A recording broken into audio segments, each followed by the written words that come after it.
good morning guys. Meron lang akong saglit na ipakita sa inyo. Naalala ko lang to kasi kagabi ay may nagtatanong sa akin, bakit daw hanggang ngayon ay mahaba ang aking mga kuko. Ayan, ibig sabihin, kasi matagal na pala niyang inuobserbahan na mahaba yung aking kuko. Siyempre, sabi ko, babae din yon. Sabi, kasi gusto niya na magkaroon na ganun din. Akala daw niya ay ano to, yung bang nilagay lang, yung ginagawa-gawa lang. Sabi ko, tinignan, hindi niya siya makatiis. Umano talaga siya sa akin, nagtanong talaga siya sa akin. Sabi niya, patingin niya ng kuko mo. Sabi niya, pinakita ko naman. So, sabi ko, bakit?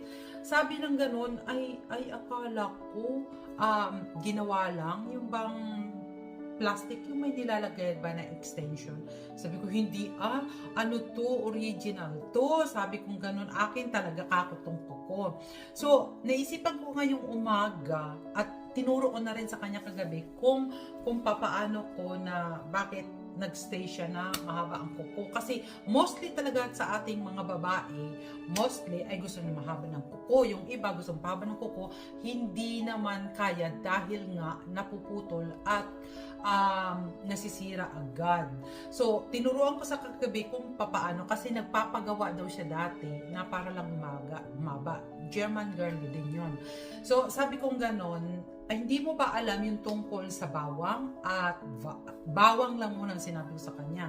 Pero ngayon guys, sasabihin ko sa inyo, kasi malapit ko nang puputulin to at marumi na rin at papalitan ko na rin ng color, mag-manicure. Kaya pinakita ko muna ngayon kasi may time ako kasi mahirap na guys. Yung bang wala akong laging time dyan, pero yung kuko ko ay pinagbibigyan ko ng time. So ngayon minamadali ko lang kasi magla-lunch time na naman at ako'y magluluto na naman.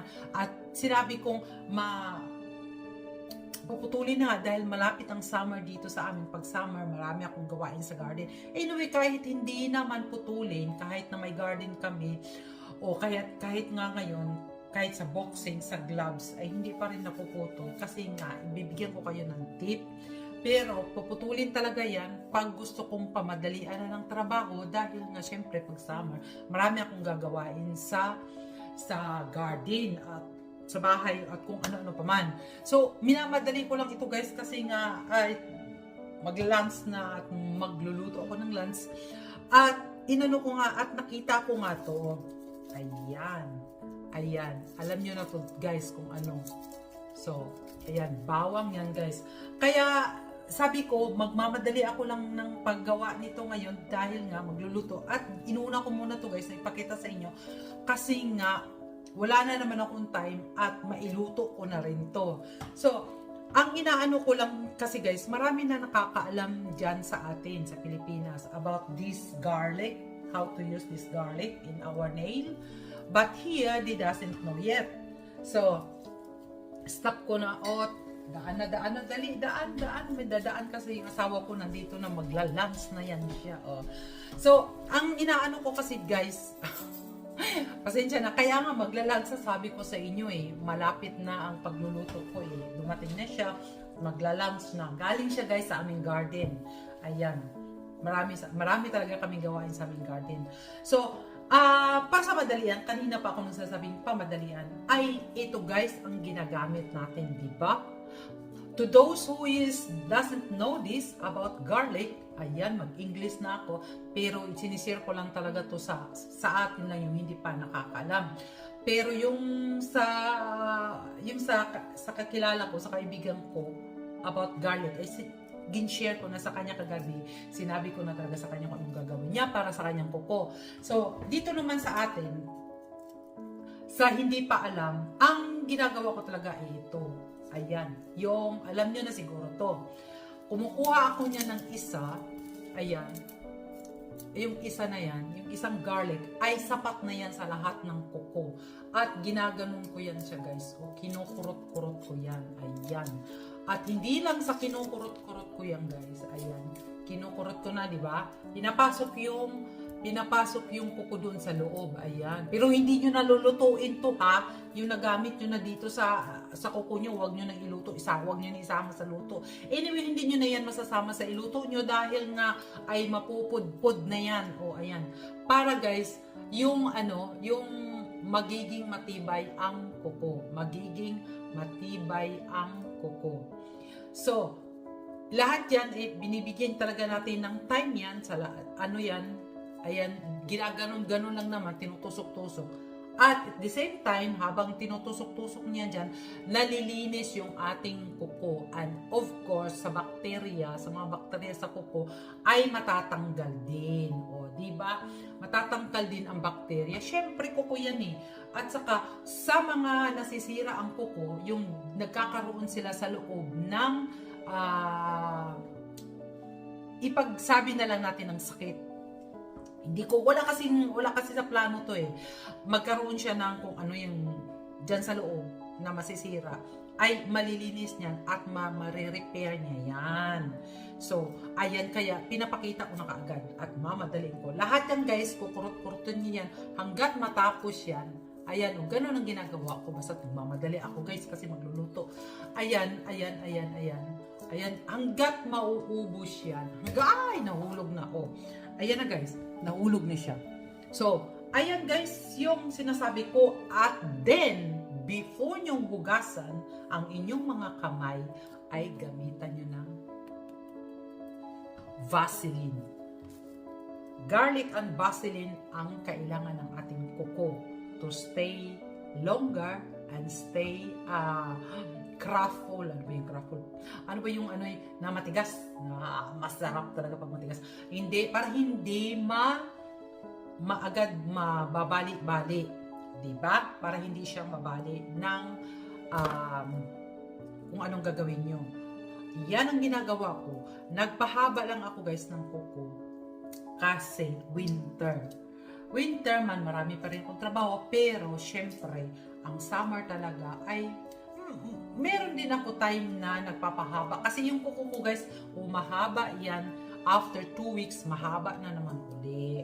Mahaba rin ang kuko ko minsan sa summer. Pero, mostly ako pag nagmamadali na ako, inaano ko na lang yan kasi hindi ako nagmamanicure sa summer.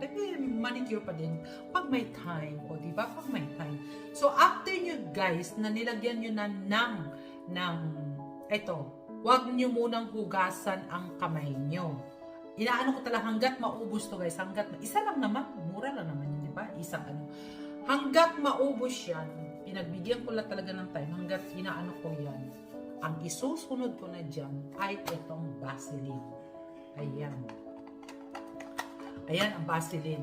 Bago kayo maghugas ng kamay, after ng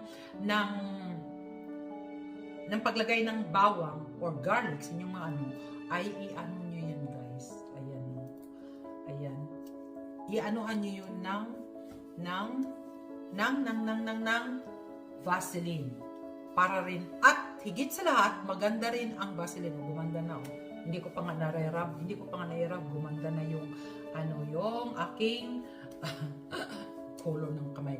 At saka, hindi ko na matandaan kung sino yung sabi niyo bago kong kakilala na mahaba daw yung aking kamay.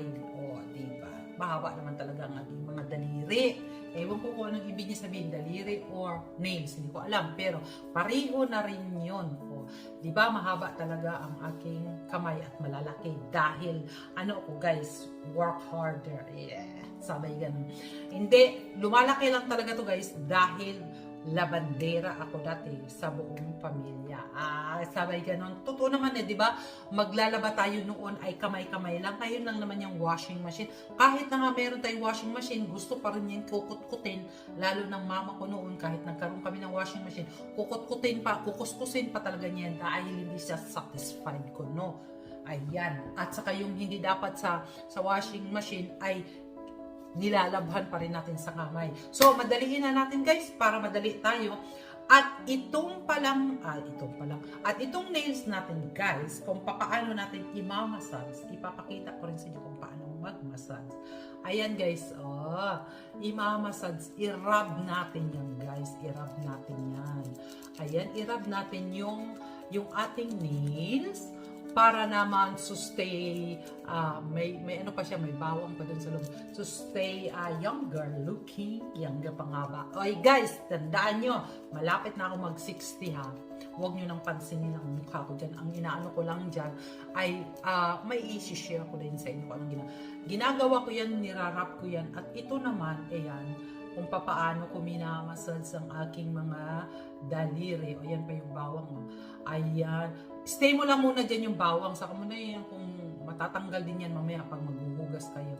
Ayan o. Ginaganyan ko yan. Nirarap ko. O ayan. Ang aking pagmamassage ng aking nails. So, at isa pa guys, para magstay din ang ating mga kamay, ay irarap na rin natin ating mga daliri. Kasi ang ating mga daliri, kailangan natin yan guys, na magstay na maganda pa rin. Wala kayo dyan, basta sa akin maganda pa rin ang aking tingin. Akin yan kasi yun, diba? Ganun lang tayo, love your own, love my own, at nagbubuhat ng sariling bangko. O diba, ganun lang tayo, nagbubuhat tayo ng sarili nating bangko. And of course, with feelings naman, o with work, ano ba with work? Gawin din natin mag-massage talaga natin yun, guys. So, yun at ayan o, pwede na kayo mag-clap your hands and say like that. 10 mga daliri, kamay at paa. Yung paa hindi, wala pa akong naituro sa inyo guys. Kasi meron din akong ginagawa sa paa ko kung papaano yung bukol ng paa na to na ibalik sa loob. Kasi nagkaroon ako niyan. Yung sa sapatos ng mga masikip. Ayun. So, yun lang guys, ang sinishare ko ngayon sa inyo, pero ipagpatuloy niyo yan kasi ako'y magluluto pa lang ng aming lunch. Basta, ang inuna ko lang sa inyo, bawang at basilin lamang po ang ating kailangan ng ating mga kuko para hindi na kayo magpa-extensions na sinasabi. Dahil ang bawang, nakakapagtibay yan ng ating mga kuko na mahaba at nawawala din yung mga bacteria at mga germs or bacteria, I don't know. So, we don't know yet. No. What I mean is, yun na yun. At kung may basilin kayo, yun no. Kung wala man kayong basilin, ay, isa pa. Ayan guys, coconut tayo dyan. Coconut oil. Yan lang guys. Marami naman tayong coconut dyan sa Pinas. Dahil Pinas talagang pinanggalingan nito at Thailand. Kung saan man Asia. Kung saan yung mainit na lugar. Yan lang guys. Tama na to at ako'y magluluto na ng aming lunch. Ay nako, sinishare ko lang sa inyo guys kung ano yung naalam ko, kung ano lang nakaka-help sa akin, kung ano lang ang maibibigay ko sa inyong tips para naman baka naman ay makakatulong sa inyo. Yan lang guys, bye-bye!